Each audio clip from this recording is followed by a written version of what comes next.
Specifically here in Atlanta today, if you're born in poverty, you have a 4% chance of making it out.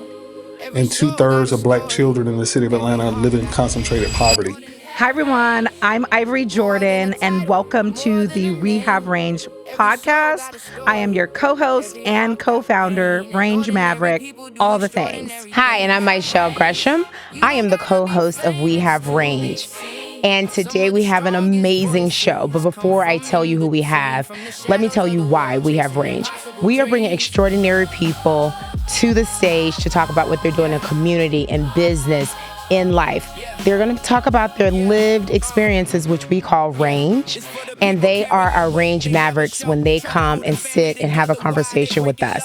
So I am excited to present to the world CJ Stewart. He is amazing. He's going to talk about youth development, being a professional baseball player, growing up in Atlanta, what he had to overcome from poverty and how sports delivered him from those things. I mean, I'm expecting it to be a dynamic conversation.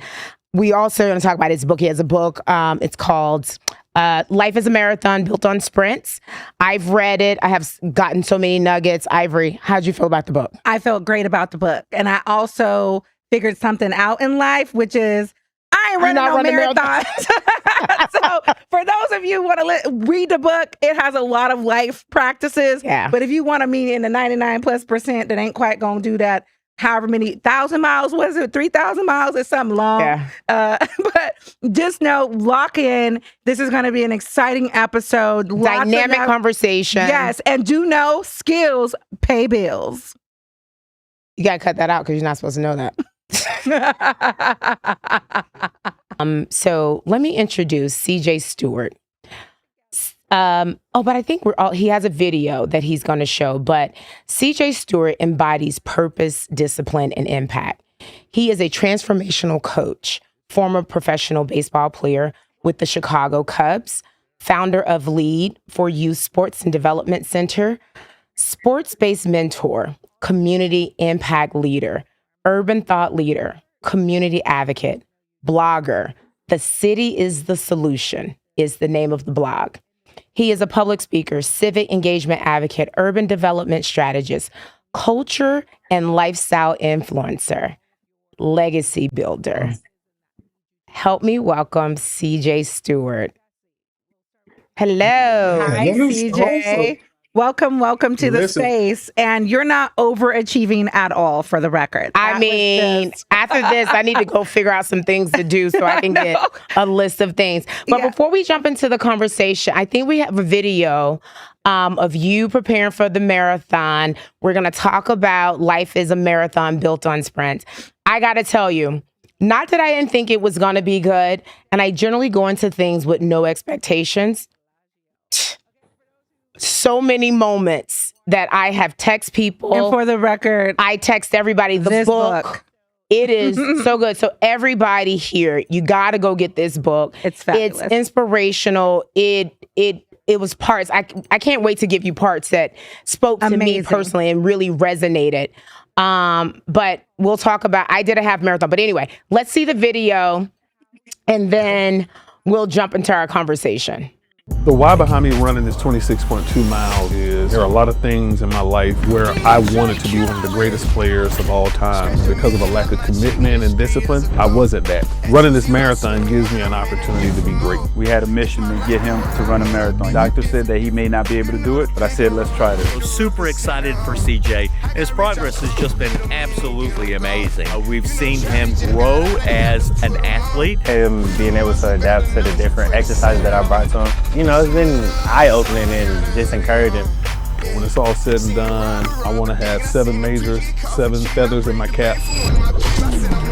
So it just really gives me an opportunity to properly apologize to my past self and show myself what greatness really is. Progress. I see him online. He's in Silver College. He's running around the city. He's putting the work in. I think one of the things I get with CJ is just consistency. The definition of consistency is CJ. You got it. Let's make it happen March 1st.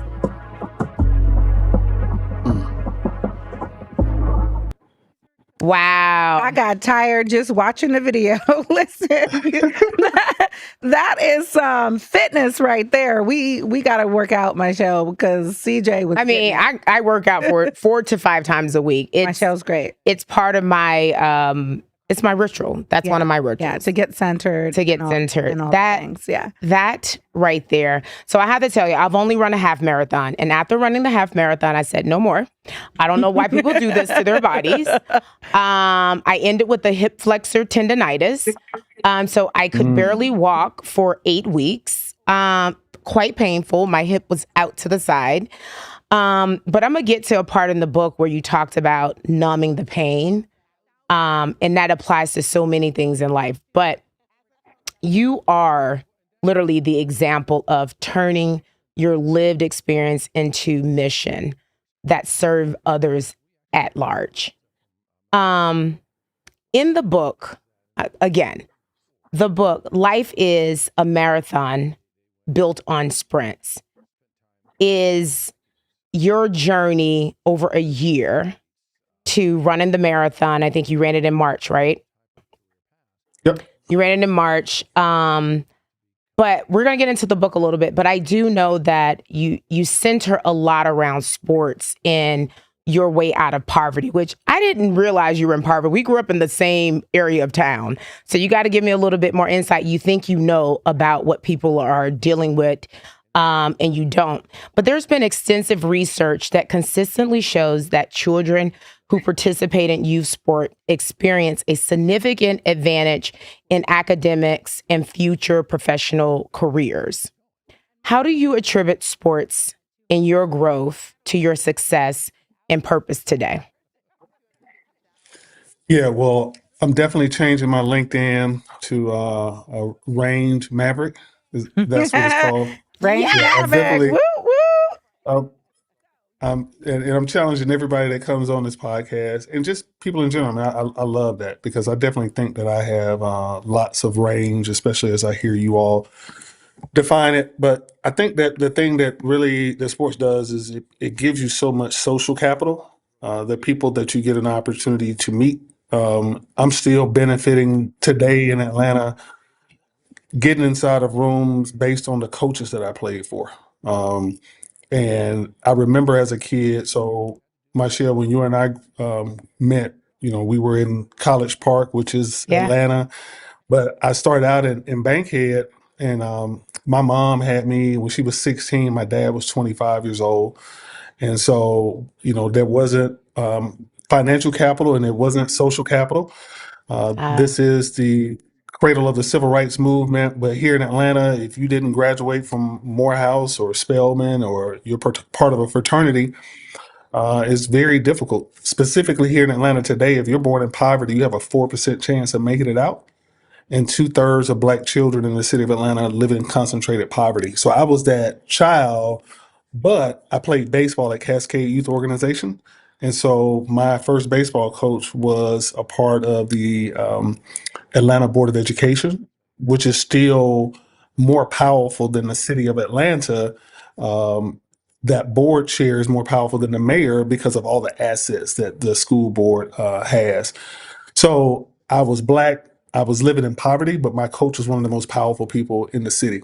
And so as I fast forward through my life, including playing for your stepdad, I mean, Coach Holiday. Praise the Lord, Holiday.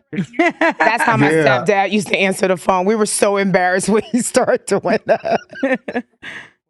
But what he represent was toughness, commitment, discipline, and love. And so if you played for him, then you were considered to have that as well too. So there were times in my life where I probably should have gotten a no, but I got a yes because he was my coach. So because I experienced all of that, that's what I do today here in Atlanta. And CJ, I relate to your background and story growing up and having sense of poverty myself as an inner city kid. So I love that you have shared that part of your journey, and also the statistics are staggering around what it looks like to thrive coming out of a community where the odds are stacked against you. So we appreciate you sharing that, and particularly your work around young Black boys as well. I know just growing up in inner city Los Angeles, sports, it was often what saved the lives of our young men that live in the community. So tell me, just how has that helped motivate you to support the Black youth, in particular around Black young men who are being raised in the city of Atlanta? Well, we think about baseball. A lot of times people go directly to Jackie Robinson, and he did break the color barrier in 1947, but he was not the first Black man to play Major League Baseball. Major League Baseball was established in 1876, and the first Black man to play was Moses Fleetwood Walker. And so even before the 1920 Negro Leagues, in 1897, there was a national colored professional baseball league. So even the history goes even before that, in that Africans, before being stolen from the continent of Africa and brought to America for American slavery, they were playing a game with a ball and a stick. So baseball has always been a part of Black culture. And when we get to a point where it's no longer a part of Black culture, then we are really in trouble as a race of people. So just understanding that history and just understanding what Black people had to do, just navigating life in this country, it still is a sport that has done an amazing job of bringing liberation for Black people. In fact, there's never been a time in this country where Black people have experienced liberation and baseball has not been a part of it. Here in Atlanta, when the Braves moved here from Milwaukee to Atlanta, it was the first time that a major league sports team was in the South because of segregation laws. But if the Braves had moved to Birmingham, Birmingham would be Atlanta, Atlanta would be Birmingham. Now, folks in Birmingham probably offended when I say that, but I love my city.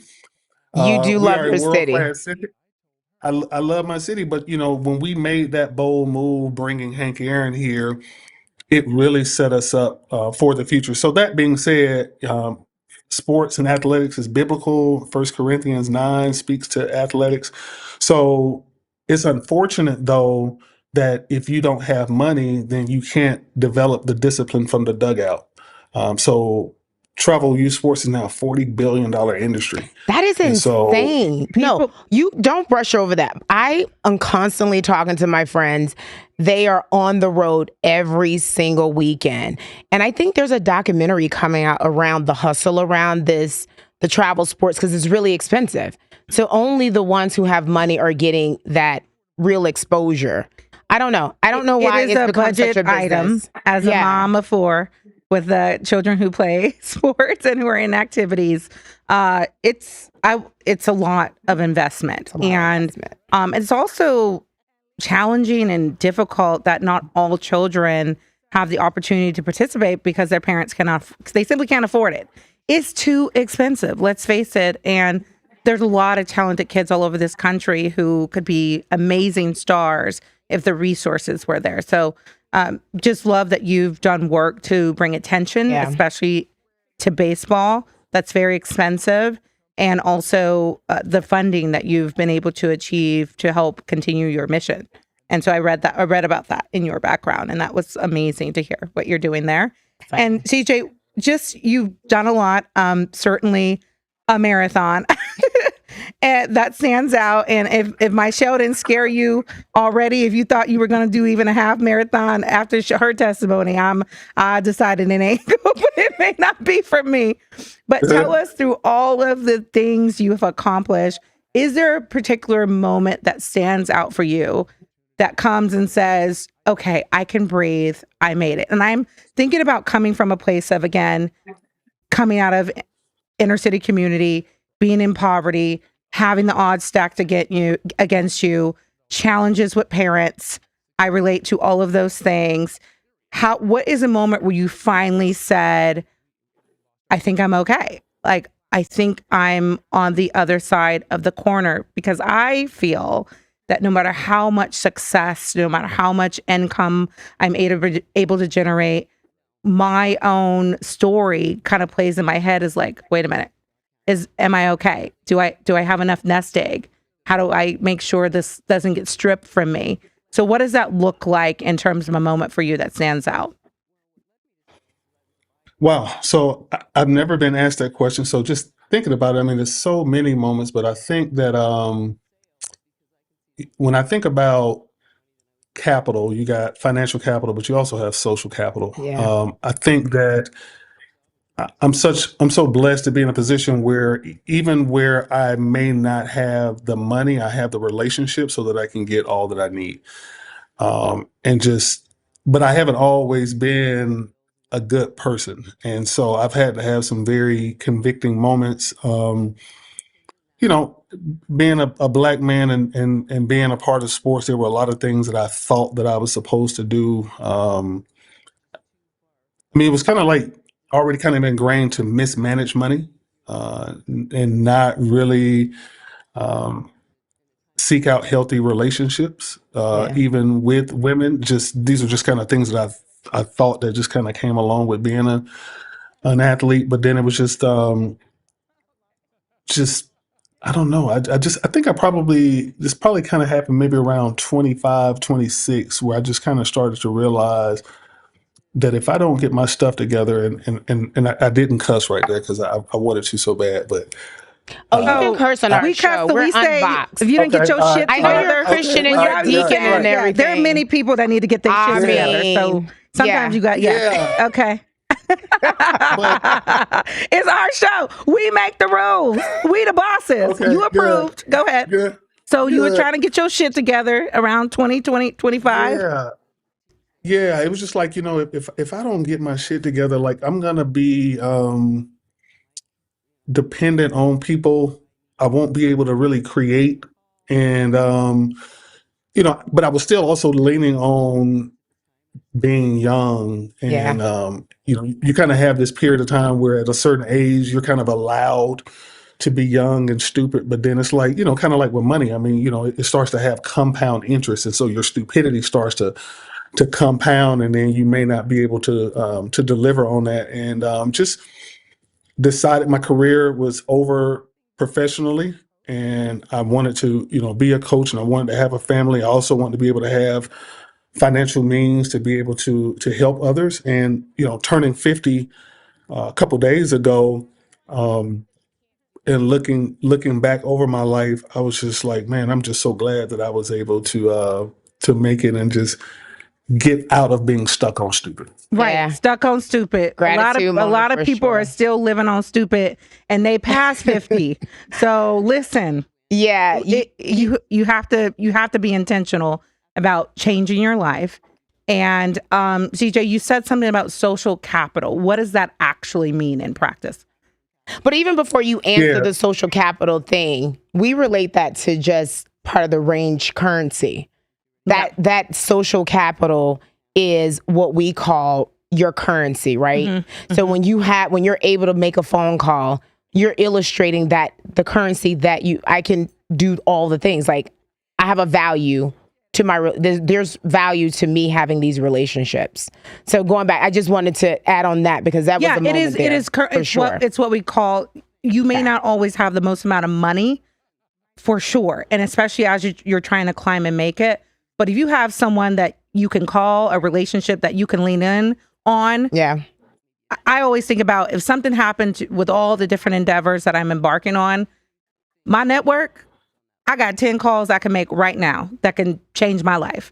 So having that social capital, that's what I relate to it. Just wanted to know from your perspective, is that what you were leaning into, which we think of as like range currency? Yeah. And so it's getting the benefit of the doubt, respect, and trust.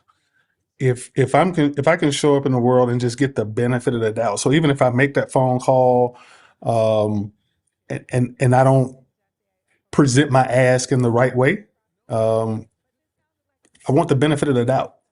And if I can get that, then it'll lead to another question, and then I can do that. And so that's one of the reasons why I ran the marathon, is because as an African American man, you know, I feel like a lot of times I don't get the benefit of the doubt initially, and respect or trust. And then definitely for Black women, you know, you all definitely don't get it. And so when I start to think about the way I move, in the world. I mean, today I got my Coca-Cola Atlanta sweatshirt on. I actually wore it to church today, and all the deacons were recognized. But with my brand, I mean, I can wear a suit and a tie, and I can do those. I have range, Yeah. and Yes, you do. and so to be able to have a brand based on consistency and have that cachet and just to be able to cash in on it, because I'm going to have some bad days. I might be in church and I might curse. I might be giving a presentation, and I have wait, had. you curse in church? Now that's one area I ain't dropping no cuss words, but No, that's No, I'm just kidding. I know you don't. I wouldn't. But let's say, for instance, I did. If I did do it, I want the benefit of the doubt for the question to be asked. Okay, hey, tell me what's going on. Right. But if I don't have a consistent brand, Yeah. that shows that consistency, and if I don't have that social capital, then the mistake that I make or the stupid act that I have is going to be punitive. So that's when I'm talking to young people and I'm talking to even our staff or people that I'm mentoring, that social capital piece is so key, because you can have a whole lot of money, do something really stupid and not be able to bounce back from it. Absolutely. And speaking of t-shirts, I got mine on. We have range and my Jordans today, because when I said we're going to come talk athleticism and what it means to run a marathon. She wanted to be in theme. I wanted to be I didn't even think about that. But absolutely. What advice would you give young people around managing money early? I'm super passionate about money. I'm on the board of Junior Achievement, and that's all we do. We're going into schools talking financial literacy. So what advice would you give to a young entrepreneur and how they should be managing their money? What resources should they be bringing into their circle? Well, I would just say that it's never too early, too late to understand it. I just think it's very important where when I start to think about my steps to significance is all about how I scale my success. And so I'm always thinking about it, and it's so tough when you're young, but just asking yourself, how can my success benefit 1,000,000 people? Including people that haven't even been born yet. And so that is a real big thing to wrap your head around. But if I get this right, and if I understand money and I use it properly as a tool, then people that aren't even born yet are going to be able to benefit. So again, it's like, but if you can't even begin to even start to wrap your brain around something that big, then you would end up being a lot like me when I was much younger. I was just so focused on what I can do right now. I wasn't focusing on being 50. And even when I turned 50, like one of the first things that I thought about when I woke up the morning that I turned 50, I thought about both of my grandmothers that lived to 95. And then I just started thinking to myself, you know what? I want to live to 100. Like Exactly. if they could live to 95, so if I'm going to live to 100, that's going to take money. Yeah. So I've got to be making good decisions now. And even the young people that I spend time with, I'm constantly telling them to make good decisions, because I'm going to need them to help me in life. Yeah. And CJ, I actually think in terms of financial literacy, having to figure out a lot of that on my own road as well. Like, what am I doing to be intentional about money? How do I manage it? We talk a lot about getting it and earning money. We don't talk enough about keeping it. But one of the things that stands out to me that was in your book was about you prioritize peace and joy over wealth, and not just that you prioritize it, but that you protect it. So I love that you said that in terms of just the financial conversation, because sometimes we just chasing a dollar and we're not trying to put a value to it. And I actually think that's what's led to the successes you had, is you're rooted in purpose. And on that note, from a purpose perspective, what's your next phase or your next step? What are you working on? What are you building? You have a lot to offer to this world, and you got 1,000,000 people to impact. So tell us about it. Yeah, well, I'm planning to run the Boston Marathon in 27, which is one of the 7. Wow. Yeah. So it's one of the 7 world majors. Less than 1% of the people in the world will ever run a marathon. So, I've done one, and then as I start to go into the world majors and really do that, that's going to be good. Part of that journey I'll share with you all. I haven't shared it publicly, but I'm excited about it. Is I'm going to write a book about the journey going to Boston, and being inspired by Dr. King, who was born in Atlanta. Yep. And he graduated from Boston University at age 26. And so a marathon is 26.2 miles. And so I'm going to run to different places in Atlanta to research him. And there's not a lot talked about his childhood. So I'm going to be meeting a lot of people and reading a lot of things. So in the book, I'll be talking about him as a child. And then ultimately, when I get to Boston for the Boston Marathon, this is the place where he started to really learn and understand the principles of Gandhi. So Atlanta prepared him, but Boston really launched him. So as I start to think about my life after Boston, I'm really excited about that.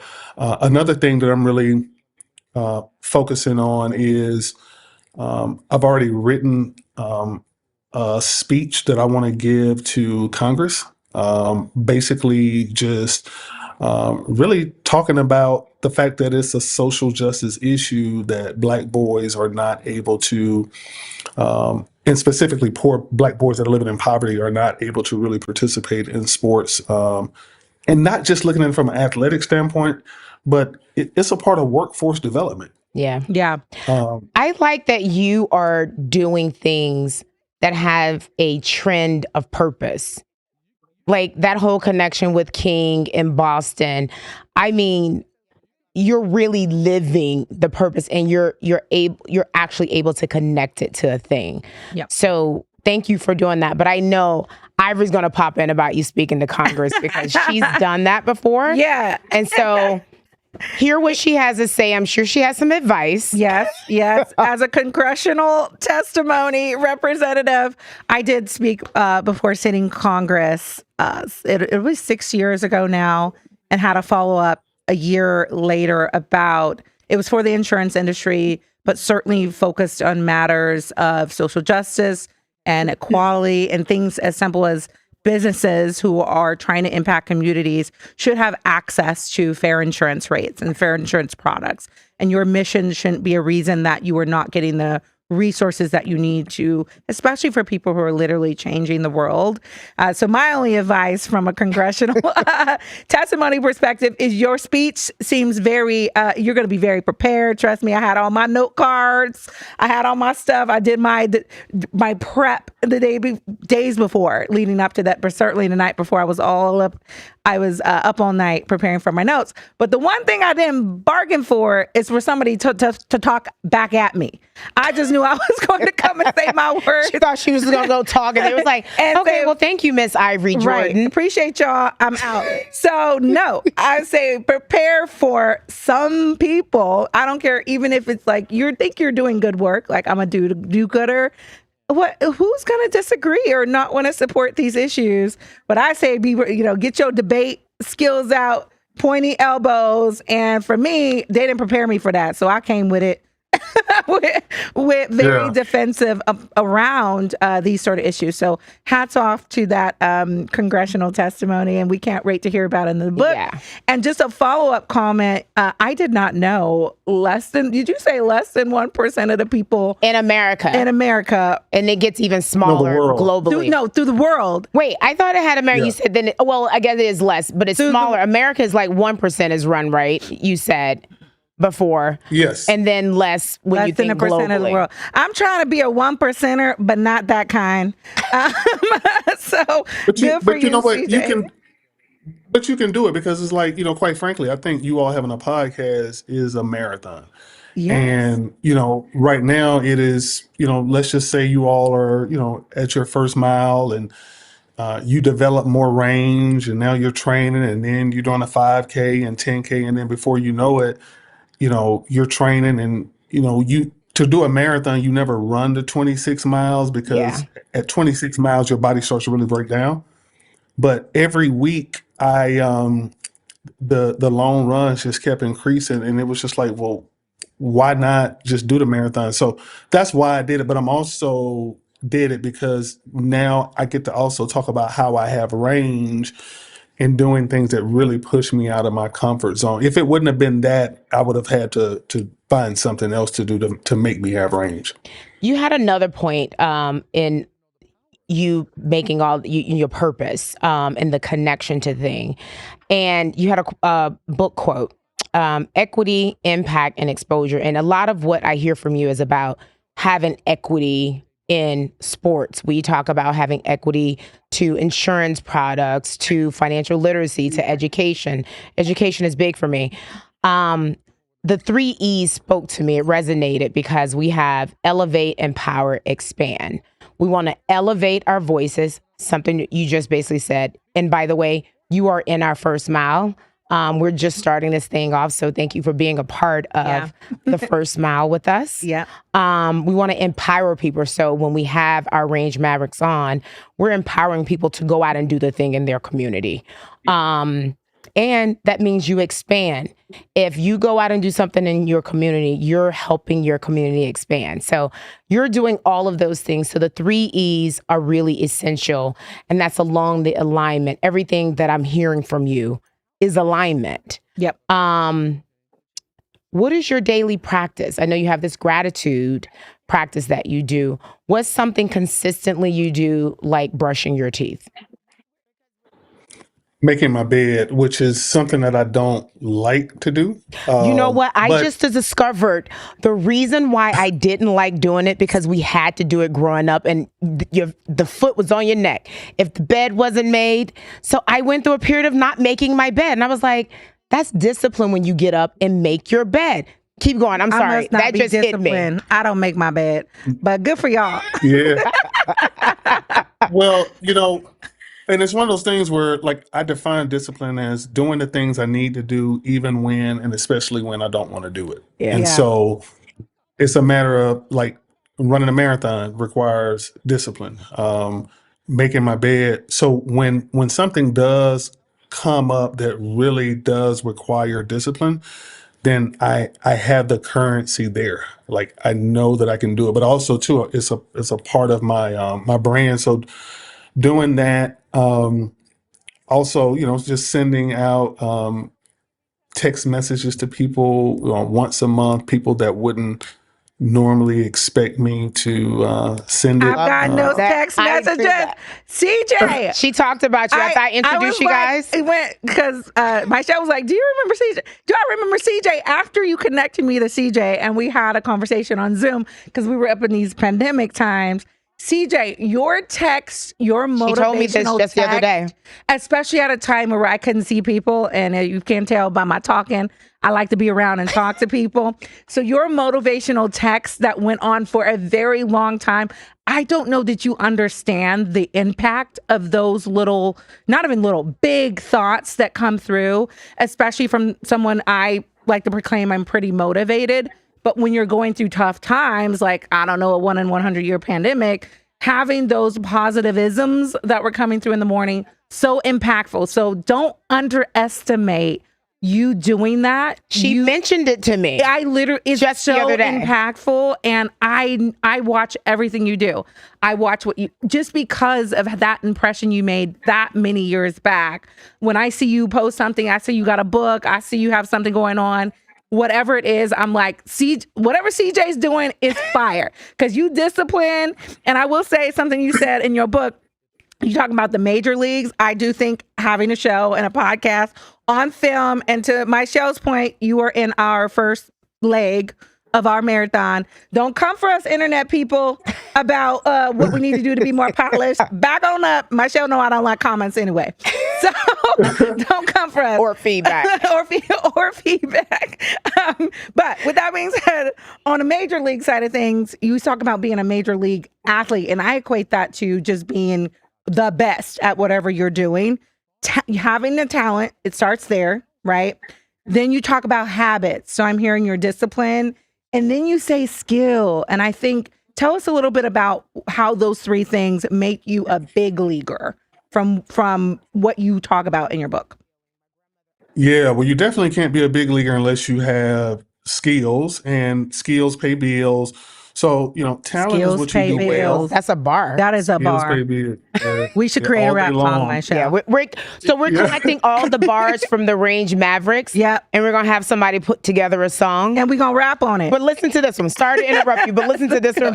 We on a couple shows back. No, it's actually gonna be our first show, I believe. And she goes, dead people. No, tradition is peer pressure from dead people. Bar. All right. And I think about you being from Atlanta and all the traditions. All the tradition. Don't let them dead people peer pressure you. So skills pay bills. Y'all heard it. Skills pay bills. So back to your point, CJ. Yeah. So talent is what you do well, and habits is what you do well repeatedly without thought. Repeatedly And skills is what you do without thought. Ooh. And then skills is what you do well repeatedly without thought while under stress. So, it's, even for you all, you have skills. So even as you're doing your podcast and all the other things that you're doing, sometimes the audio is not going to work. Sometimes this isn't going to work, and you're still going to have to deliver the content. Yeah. You got to be able to move. And so when you reach that level, then it's major league level. And for so long, when I was much younger, I always heard talent. And so I thought that talent was the ceiling, but talent is really the floor. Oh yeah. So even as I'm mentoring people, talent respectfully is the unpaid intern. Yes. But right now we have young people that don't even want to do that. Yeah. And they want to come in, they want to have your job right away. They want to TikTok and make some money today. AI told them they could. Yeah. AI said they can make $1 million tomorrow without work. Yeah. That's what we're doing. So if you can't do what you do well repeatedly without thought while under stress, then you don't have skills, and skills pay bills. Skills pay bills. Such a bar. And CJ, so coming back to Marathon, because again, this book is so fantastic. It is. The Boston Marathon is something you're looking forward to. What comes after that? Like, have you even thought about life after you complete that marathon, or is that your sole focus up until then? Well, even in sharing this, I feel comfortable and brave enough to, share some things that I may have said in some small groups, and but be able to share here. I do believe that there's a possibility that I'll run for office in Atlanta for something. I don't know when. Is that an exclusive? So, We love a good exclusive. We love a good exclusive. Can we just drop the bomb today? Drop the bomb today. Is it for mayor of Atlanta? Because I think that would be whatever fire. it's gonna be. CJ, we got you. All the plugs, all the tags. We want to support someone doing amazing work, and we don't talk politics here on the platform. But we will have you back. But we will have you back. People can talk about whatever their range looks like. Yep. And listen, we want to support you in your endeavors because of what you've done to impact our lives. But love to hear that. But we will absolutely support you. We will support you. I mean, I'm hoping that it's mayor of Atlanta. Whatever it is, we so want I'm not doing in. it right now, but we did move back into the city of Atlanta recently, and there's a lot of different things that I've got to be able to do. One, be able to position my successor, and I have a playbook in place to have my successor as our chief visionary officer here. But when I think about moving back to the city and being a solution, me and Kelly, we didn't have to move back. We were in Cobb County and suburbs and just really, really just chilling. And so, that's the suburbs for you. Don't, it ain't the city. It's the burbs. It's the chill area of the Atlanta proper. Yeah. So, people are, and I'm vulnerable, and I share a lot of the mistakes, which are things that we do out of ignorance, but also stupid things that I've done, which is knowing the right things to do and not doing it. And so there's a lot of young Black people that are facing challenges in the city of Atlanta, which is there's a lot of disenfranchisement. Yeah. And so me being one of the 4% that has made it out, and being able to, share how I made it out and leading children out of it. I think that's probably something that I would probably definitely want to do as I start to get into my late 50s, early 60s. Yeah. Wait, you mean running for office, late 50s? Run for office. I feel late like that's 50s. too far. We Right. need this to Why happen not like tomorrow? I don't know. I mean, I don't You know. were no, I saw don't know. it. You've been voted Atlanta's on their top 500 most powerful people several years in a row. Let's talk about it. You have the network, and we like to say here on We Have Range, do it scared. You're never going to be ready. It's never going to feel like the right time. Yeah. And I don't care what your politics are. Changing children's lives and impact. If we can't agree on that, Then I don't know we're what done. I got to tell you. Yeah, But if you can't be there for youth that want to change our lives, want to change lives, like, I'm sorry, you can't get behind it. That's shame on you. And by the way, you made 50 look good. Yeah. I mean, so you might as well do it now and be like a Barack, and then later you gray. Like, you need to do this right now. Because it might turn you gray. If you ain't got gray hair now, do it gonna now. go gray after office. Yeah. You know, love you, Barack, but we know the office was tough.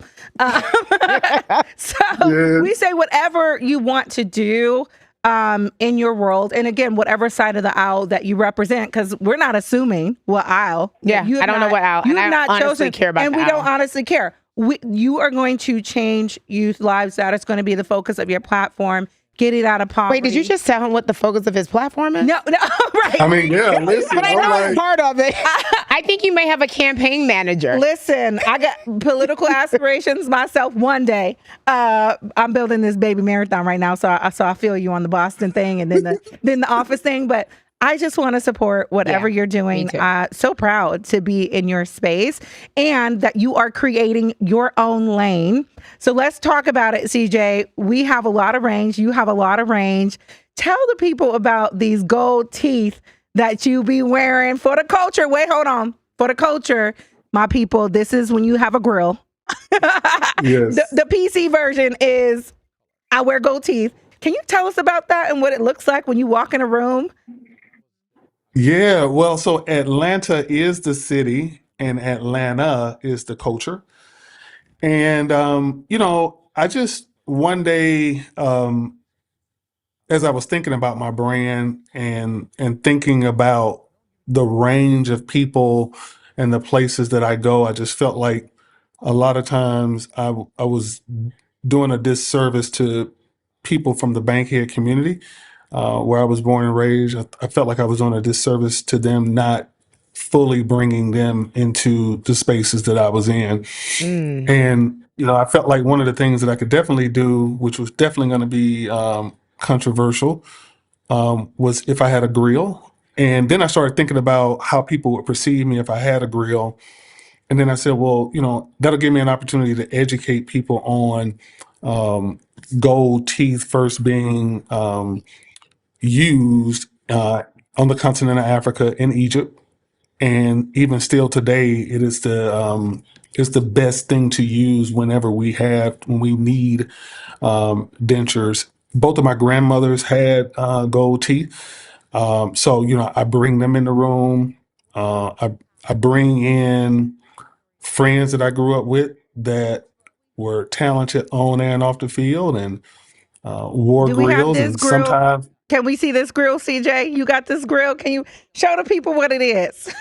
I don't think he has I it. left it at home by Oh! mistake. Yeah. No, it's okay. We gonna listen, save that. You know why? Because when you out here running for office, we want to see you on the campaign trail with your suit, your tie, and that grill. Because you're gonna be representing for the Yeah. history, the culture, the people. We want to see all the things. Maybe we should get grills, Ivory. Yeah. They got the thing where now you can get a diamond in your tooth. Yeah. I think I might do that. Yeah. The diamond and then like a little heart grill. Oh, I might go full Atlanta. Yeah. Yeah. No, I might go full Atlanta on the tops and the bottoms. Yeah. Yep. I love that. I You love can that definitely do it well. range.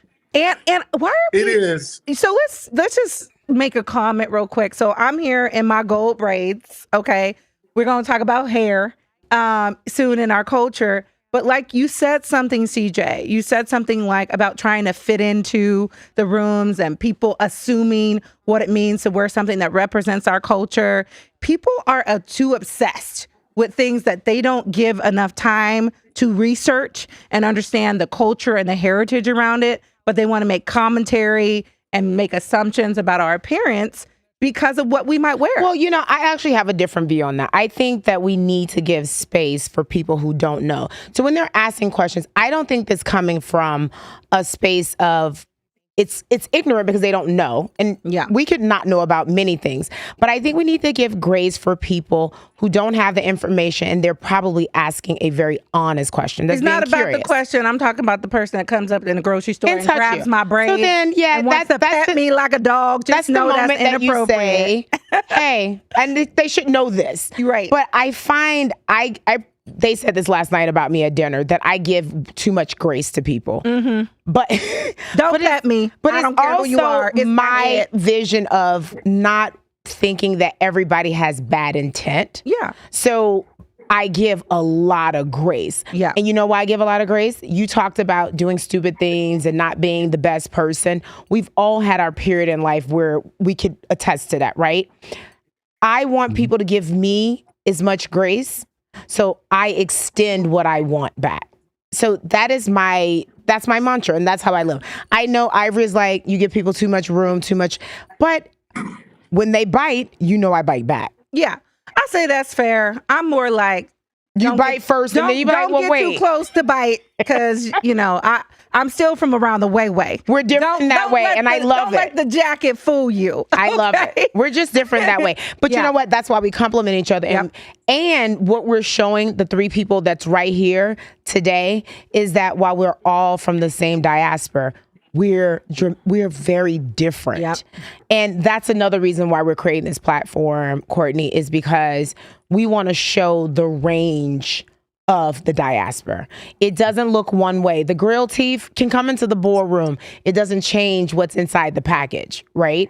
Yep. And I think that's what we need to consistently do, is be unboxed where we're in spaces that doesn't look like us and where it's not centered around us. And we're also changing the narrative and what it looks like to represent yourself authentically, holistically, and out of fear of retribution. Because I don't care what happens, and this is, like I said, where Michelle and I differ.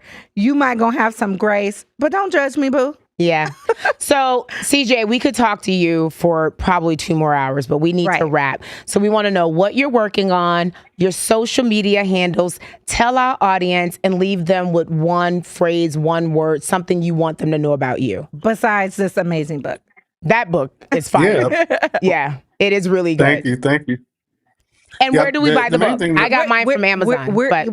Where do you prefer that people buy your book? I would love for people to go to my website, IamCJStewart.com. So say it one more time for the people to hear you in the back. IamCJStewart.com. Right. And I've got my social media handles on there. I've got my blogs on there. I do those regularly. It drives me crazy when people have a blog page, but they don't have recent blogs. So I blog.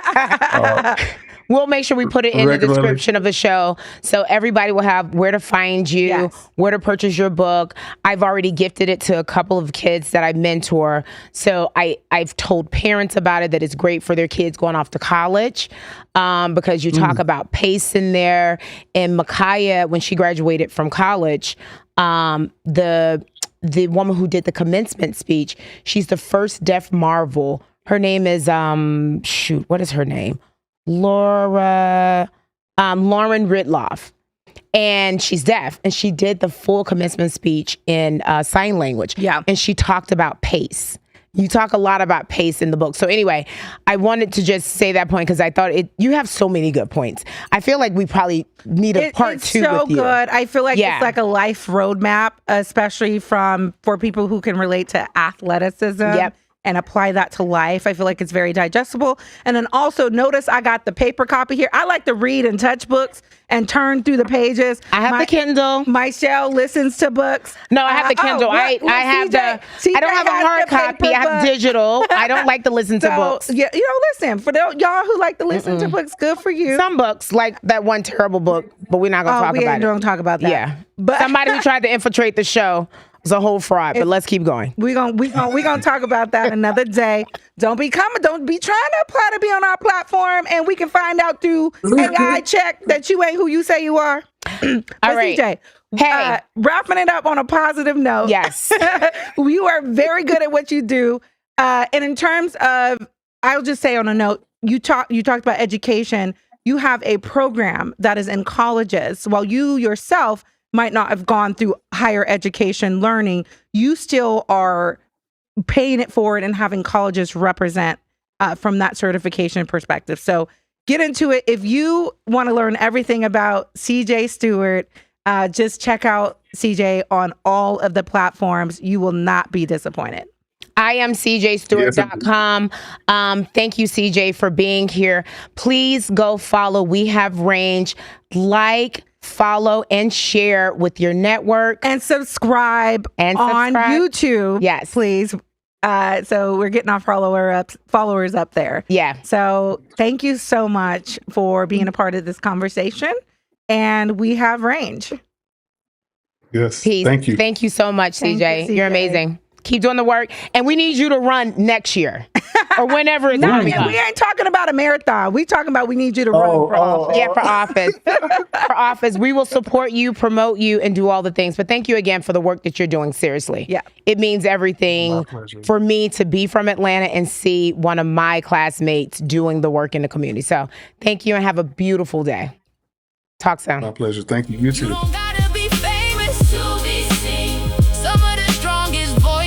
Come from in between, from the shadows of the world, chasing impossible dreams.